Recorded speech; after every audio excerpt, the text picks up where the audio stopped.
ഒരു കോൾ ഉണ്ട്. കോളോ? അതെ, ഇന്റർനാഷണൽ കോൾ. ഇന്റർനാഷണൽ കോളോ? PV ആൻഡ് കമ്പനി, അത് എവിടുന്ന് കിട്ടിയ പേരാ? അത് വേണു ഏറ്റെടുത്തുകൊണ്ടാണല്ലോ വേണു അത് ഛർദ്ദിക്കുന്നത് ഇവിടെ. തന്റെ മുഖം കണ്ടാൽ അറിയാം അടി കൊള്ളാൻ വേണ്ടി ജനിച്ചു വീണതാണെന്ന്. ആ ഛർദി കോരിയത് ആരാണെന്ന് ഞാൻ പറയുന്നില്ല കേട്ടോ ശ്രീ അനിൽകുമാർ. ഞാനല്ല PV എന്ന ഛർദി കോരിയത് ആരാണ് എന്നങ്ങ് പരിശോധിച്ചാൽ മതി. PV എന്നാൽ ഞാനല്ല എന്ന് പിണറായി വിജയൻ പറയുകയും അത് ഏറ്റു കുറയ്ക്കുകയും ചെയ്യുന്ന കുറെ ആളുകൾ ഇവിടെ ഉണ്ടല്ലോ. ഇത് എന്നെ ഉദ്ദേശാണ്, എന്നെ തന്നെ ഉദ്ദേശാണ്, എന്നെ മാത്രം ഉദ്ദേശാണ്. അതൊക്കെ ഇന്ററിം സെറ്റിൽമെന്റ് ബോർഡ് അവിടെ സ്പെസിഫിക് ആയി ഡിഫൈൻ ചെയ്തിട്ടുള്ളതാണ്. അതൊക്കെ നാട്ടുകാർക്ക് അറിയാവുന്ന കാര്യമല്ല അല്ലേ? ഇന്ററിം സെറ്റിൽമെന്റ് ബോർഡിന്റെ കടലാസ് എന്ന് പറയുന്നത് കീറക്കടലാസാണ്. ആ കീറക്കടലാസിന് കീറിക്കളയാനുള്ള വില പോലും ഇല്ല. ആകെ ചെയ്യാൻ പറ്റുന്നത്, കുരയ്ക്കാൻ പറ്റുന്ന കുറെ പട്ടിയുണ്ടെങ്കിൽ ആ പട്ടികളെ അടിച്ചുവിടാൻ ഞങ്ങൾക്ക് തന്നെ.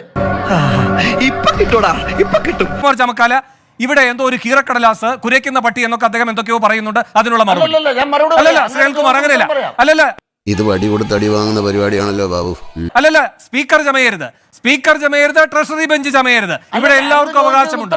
ചെറിയ വട കൊടുത്ത് വലിയ വട വാങ്ങിച്ചു. അല്ലല്ല, ഇവിടെ എല്ലാവർക്കും അവകാശമുണ്ടെന്ന്. എന്നിട്ട് വരാം എല്ലാ ഉത്തരവും ആദ്യം ഒന്ന് പറഞ്ഞ് തീർക്കേണ്ടെന്നേ. എല്ലാ ഉത്തരവും ആദ്യം ഒന്ന് പറഞ്ഞ് തീർക്കേണ്ട.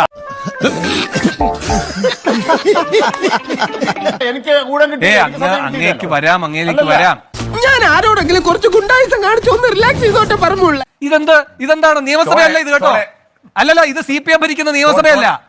ഒന്ന് സൗഹൃദ കാണിക്ക്. ഞാൻ മേടിച്ചിട്ടേ പോവൂ. കാണുന്ന എല്ലാ സ്ഥലവും നിങ്ങൾക്ക് ഭൂരിപക്ഷമുള്ള നിയമസഭയായി തോന്നരുത്. ഒരുമാതിരി ചൊറിഞ്ഞു വരുന്നുണ്ട് നിന്റെ വർത്താനം കേട്ടിട്ട്. അതൊരു വല്ലാത്ത മനോനിലയാണ് അങ്ങയുടെ നേതാവ് പറയുന്നത് പോലെ. ഈശ്വര, ഇതൊക്കെ എന്റെ തലയിലാവൂലോ? അതെങ്ങനെ നിന്റെ തലയിലാവണം? പിന്നെ നീ കയറിയേക്കോ? ഞാനാക്കണ, ഞാൻ അതിന്റെ ഒരു കുറവ് മാത്രമേ ഉള്ളൂ. കുറയ്ക്കുന്നത് ആരാണെന്നും ആ കുറയ്ക്കുന്ന ഏത് മൃഗമാണെന്നും ആ മൃഗത്തെ ആരുമായിട്ടാണ് ഉപമിക്കേണ്ടതെന്നൊന്നും ഞാൻ പ്രത്യേകിച്ച് ഒന്നും പറയുന്നില്ല. അത് അനിൽകുമാറിന്റെ യുക്തിക്ക് വിട്ടുകൊടുക്കുന്നു. അദ്ദേഹം വീട്ടിൽ പോയിരുന്ന് ആലോചിക്കട്ടെ.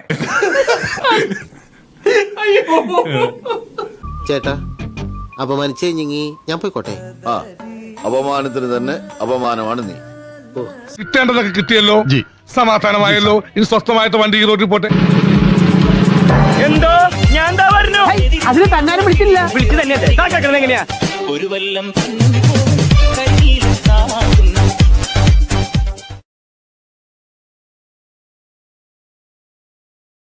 ഉറപ്പാണ്.